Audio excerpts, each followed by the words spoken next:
Motorsport. It's great, isn't it? All that high-octane, big-budget, explosive action. And whilst we watch it from a safe distance, it can get a bit them and us, perhaps. And if you haven't got the budget to play along, you might feel a bit left out, perhaps. Well, the good news is it's 2018 and the people are taking motorsport back.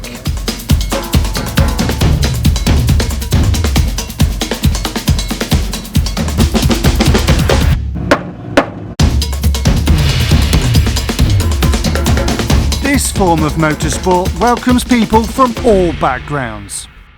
From the streets, got into the street car racing scene, was very much the fastest on the streets, to the drag strip.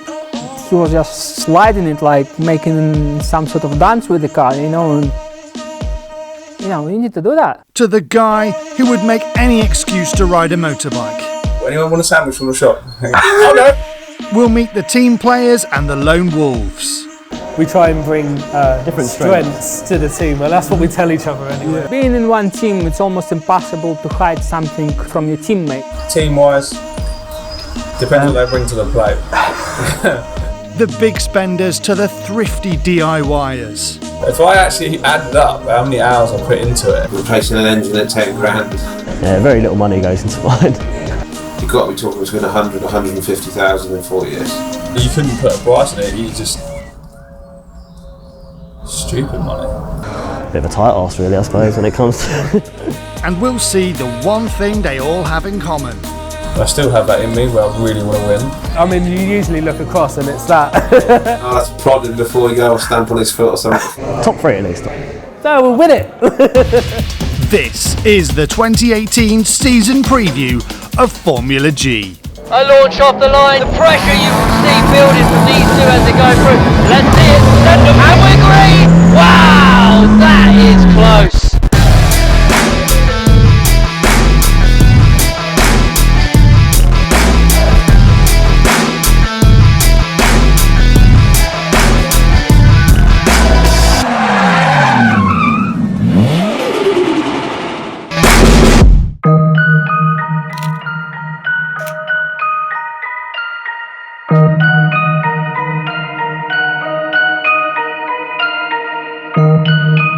This is the event in which drivers do battle using all of their skill and engineering know-how to navigate their machines around an automotive assault course.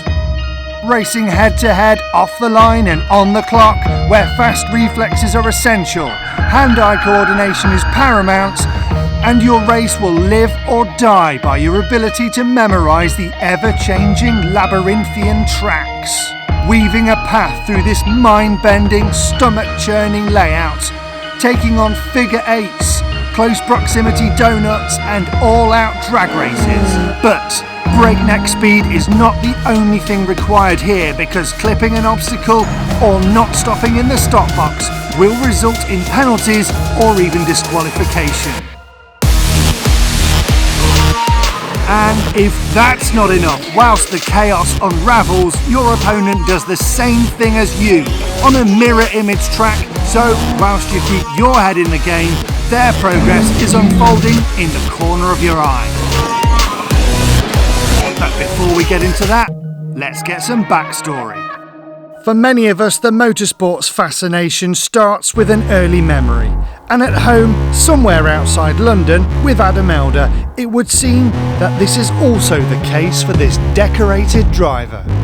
My first memories was of my dad doing sidecar racing. I sort of seen a couple of pictures at home, but this was sort of the 1970s, so I saw some of his sort of the helmets he was wearing, and it's like a horse riding helmet. It was pretty crazy stuff.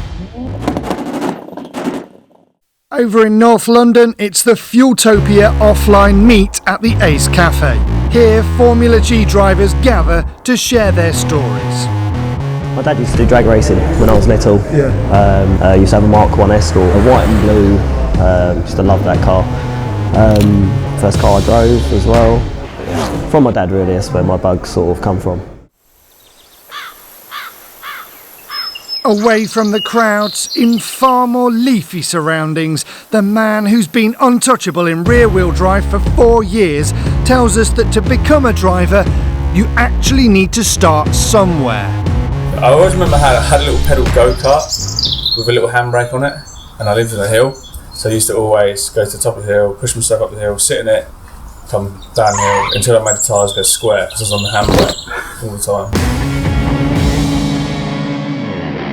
Back at the Ace Cafe, Craigie Horton had a very different journey into motorsport.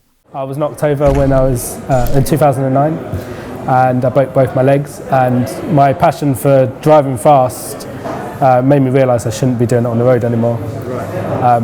Decided very quickly I need to take up a form of motorsport, so I was introduced to FormulaG by Andy Bevan, who helps or runs the series. I went and I was completely hooked from the moment I got to the track. I saw the cars, bumped into people that I've watched on like TV, like Luke Woodham, Adam Elder, all people I aspired to want to drive like, and day one that was it, FormulaG all the way. Though every driver's journey may be different, the reasons for doing FormulaG seem quite consistent. You can't beat FormulaG. It's probably the best thing I've ever done with the car. It's just the adrenaline you get, the buzz from it, going sideways, going straight, getting grip. It's fun, it's fast, and you've got to be on it. It's complicated, you've got to remember the track. It's hard, it's tough, you've got to relearn how to drive. It's all about keeping the car under control, but as fast as you can. FormulaG has the right amount of excitement. It mixes up a whole load of different disciplines. You drift, straight line, sort of getting off the line right, general car control. The racing is spot on, head to head, full throttle, just wicked. Up north now, and we're at the Scooby Clinic with the top all-wheel drive privateer in the world. Dimitri Shribny talks to us about the first motorsport to catch his eye. I think rally, because rally was always, for a long time. When I became older, I sat behind the wheel. My dad taught me how to drive, and then sometimes he let me just drive on my own, like on some private roads. And I used like every chance to just put my foot down and give a little bit of, hard life to the car. Yeah. So, and my dad always like wondering why the tires are going so quick. And, I don't know. Well, let's take a look back at what it might be that's wearing those tyres out, as Dimitri takes on Andy Stevens in one of the all-wheel drive final battles from 2017 with Nigel Pope. At Rockingham Raceway. So I think a fast launch there from Dimitri is taking him into that tyre wall at the back first. Andy Stevens, calm as a cucumber as always. Nice tight lines through the figure of 8 section from both drivers there. Dimitri really has been fast down that backside all day today. But Andrew Stevens not letting him get too far away there into that washing machine section. Both drivers nice and tight on the barrel. Dimitri pulls away quickly. Stop in the box, does he? Yes, he does. Andrew Stevens coming in fast, but gives in the brake a little bit early, I think, on that stop box. But it's all still to play here. Don't forget, they've only got to kick a barrel or bang a tyre down that back wall, and that's going to hit him with 2 seconds. Let's just see how the pressure fares on Dimitri today, because he's really close to him, really pushing him to the mark. So great to see a nice challenge for Dimitri. It's a lovely service here at Rockingham, so let's see how this second run goes. I think it was pretty even Stevens there for both drivers off the launch. Pretty close, near on the figure of 8 from both sides. Slightly wider there on the kick out from Andy Stevens on the right hand side. Oh, maybe a little loose on the back end there, unfortunately for Andy Stevens. Might have just thrown it away on that section. And remember, a clip from a barrel here. No, clean as ever there from Dimitri. I think we can see our winner there.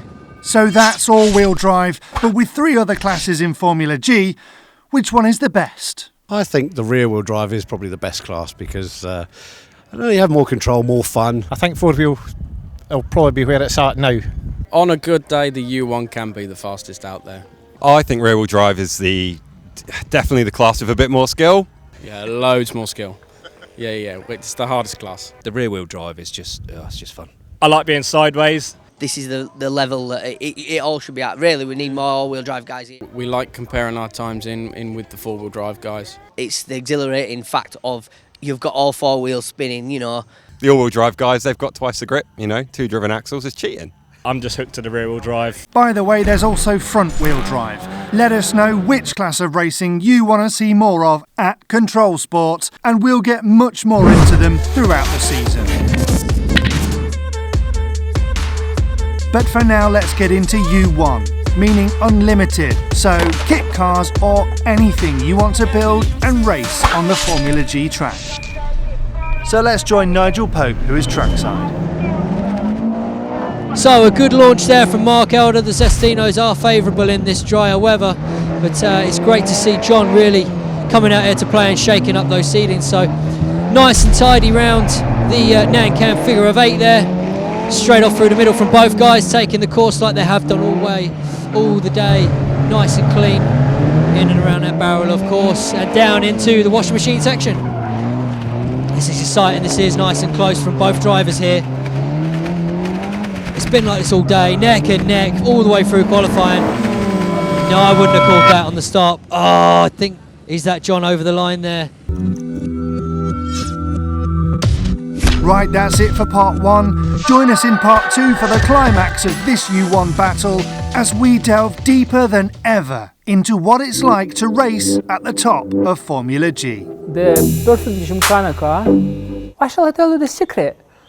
Turn up at the event with your car, it's all got nice fancy stickers on it and you've got great sponsors. Like it's all given to you, it's really not.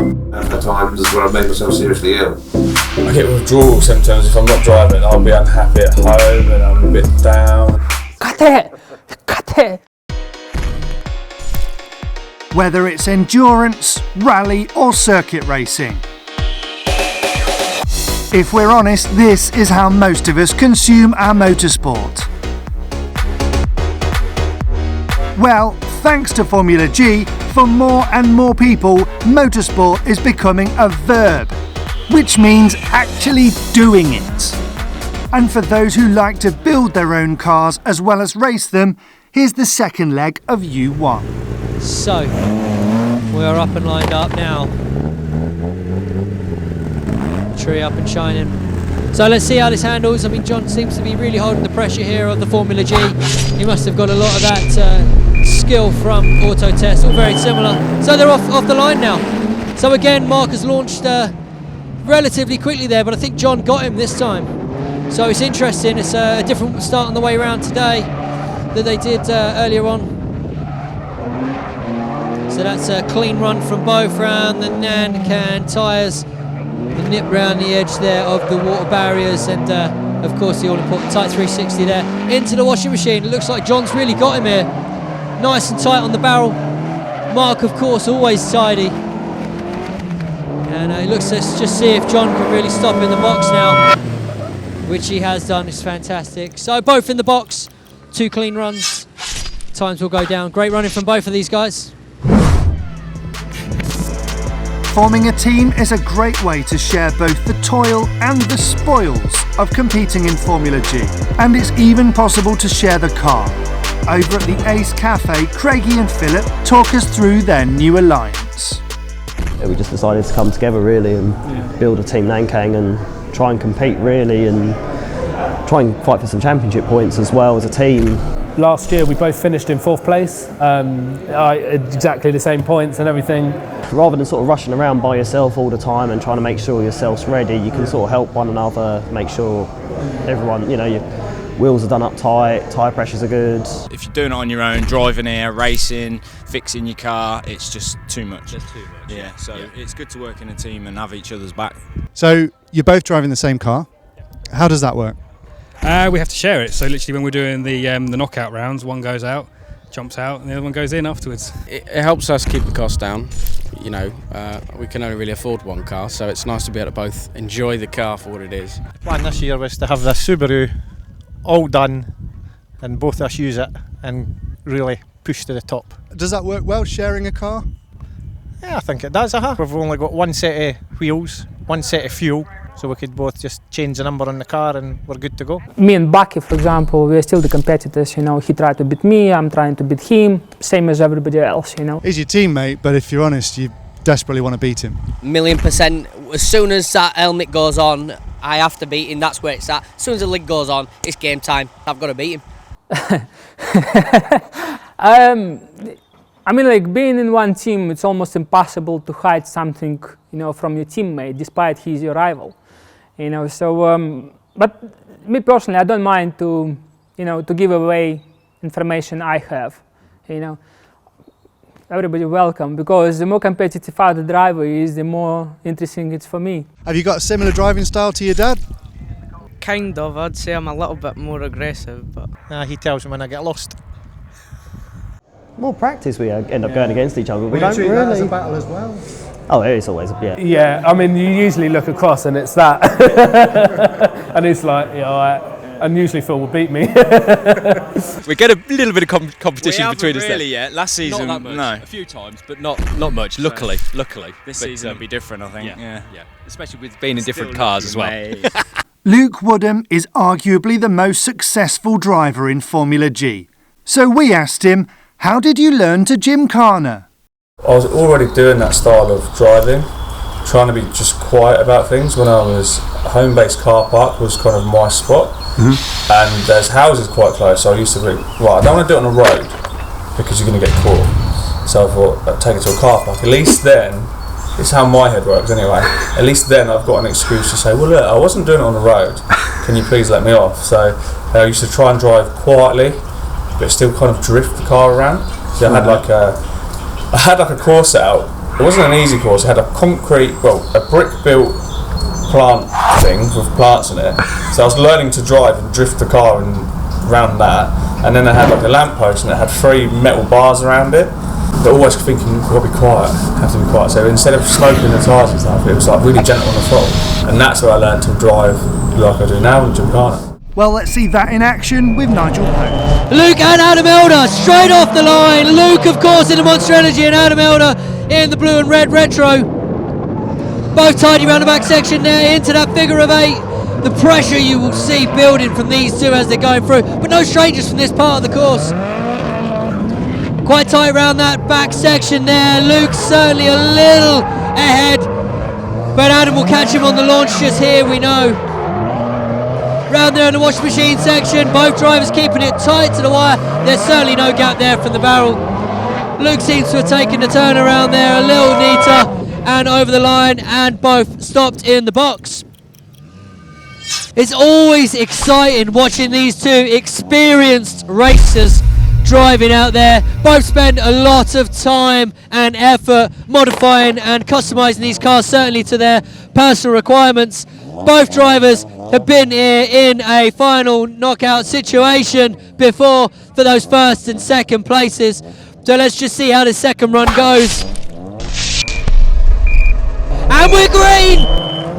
Adam certainly looked like he got away off the line quicker there. Certainly a faster reaction time to Luke, but you know Luke is no stranger to pulling things back later part in the stage. So there we are already neck to neck through the back start of the figure of 8 into the middle section. In fact, I think Luke got there first. Keeping it tight around that centre barrel. We're coming through to the washing machine section. Both drivers neck to neck on the second spin. Also launch away from Adam, pulling it through on the final spin. And Adam's first over the line there. Both drivers in the box, kicking it sideways. Wow, that was close. So second place there takes for Adam Elder. First place, Luke Woodham.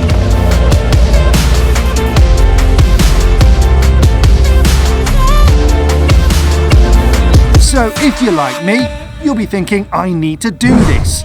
And the good news is, it's really cheap to get started. When I started, I didn't have anyone. It was just me, my road car, turning up with my normal tools, normal track day stuff. Yeah, I mean, that's the great thing about it, is it is grassroots, so anyone can just turn up and have a go in their BMW, their MX-5, they don't have to spend the money. But beware, developing your race car can become addictive. I will try a new pair of tyres here, maybe some new suspension here, a little bit more here, and then it slowly creeps up. Which is what we all did to begin with. But then what happens is you want to get fast. So you start pumping the money in. Before you know it, you've stopped counting. Our main thing is to keep it as cheap as possible. Yes, we do have to put money into making ourselves look better, but hopefully with the correct marketing it'll become cheaper through partnerships. If you present yourself correctly, make the car look as good as you can, and present yourself correctly as a person, most sponsors are interested in the sport and will take you on. If you want to get to the stage where, you know, the likes of me or Luke Woodham are at, you need to really, really push and put some money. I'm going to assure you that Luke's put more money than I have in over the 10 years he's been doing it. If I actually added up how many hours I put into it and what I've I don't know if I'll ever make the money back on what I put into it. But then you've only got to look at like Dimitri and Bucky, and they're putting probably, I don't know, 20, 30 grand maybe into Subarus. But as Dimitri says, before long, your relationship with the car can become much deeper than any money pit. I think the connection between the car and the driver, especially if that's the car which you've been racing for a while, I'm calling her as her because it's a car, it's a her Impreza Subaru, so it's like a female. But I do look after this car, and I'm trying to be gentle with it during the year, you know, taking it easy, not trying to abuse it excessively if I don't need to or if I don't have to. But some of the races you have to be hard, you know, and really push beyond the limits. There is no mercy to that car, and it's been abused, slayed, and I do feel sorry for her sometimes, you know. Yeah, but I'm looking after her. It's a very, very strong connection. Money isn't the answer for all drivers, though. I hate looking at things and thinking that, especially if I look at something and I think I could possibly make that. Yeah. Things like turbo manifolds and stuff like that. I wouldn't spend £300 on one because I know I could make it. I got a welder. I do as much, you know, fabrication and stuff like that. Okay. So I tend to always just do anything I can and so mine's man hours really. I don't. Very little money goes into mine. Yeah. For me, it's invaluable. I wouldn't put a price on it only because it's got me out of a wheelchair and it's got me like focused and like it's given me so much insight and goal to achieve where I am. So for me, I wouldn't change a thing, and I love it. A fitting note to end on, but there's just enough time to hear from some of our ones to watch for 2018. I'm putting a lot of effort into the car, pushed really hard last season. It was my first full season, so I'm pushing this year, pushing for the win. It's going to be my first full season of Formula G. I did a couple of rounds at the end of last year just to get used to the series. This year's hopefully going to be my year. It's going to have to be a win, I'm afraid. We were in the top 3 in both championships last time, so really there's not much scope for improvement apart from to go and win it. Beat him. Yeah, we'll find out this year in the championship, won't we? Now, Luke Woodham said he used the phrase hairdresser's car. Can a hairdresser's car beat Luke Woodham? I think so. This year, yeah. Last year I've been close. It was down to reaction time against Luke. This year though, I'm going to beat him. There's a great season ahead, so join us next time for round 1 of Formula G 2018. Already excited.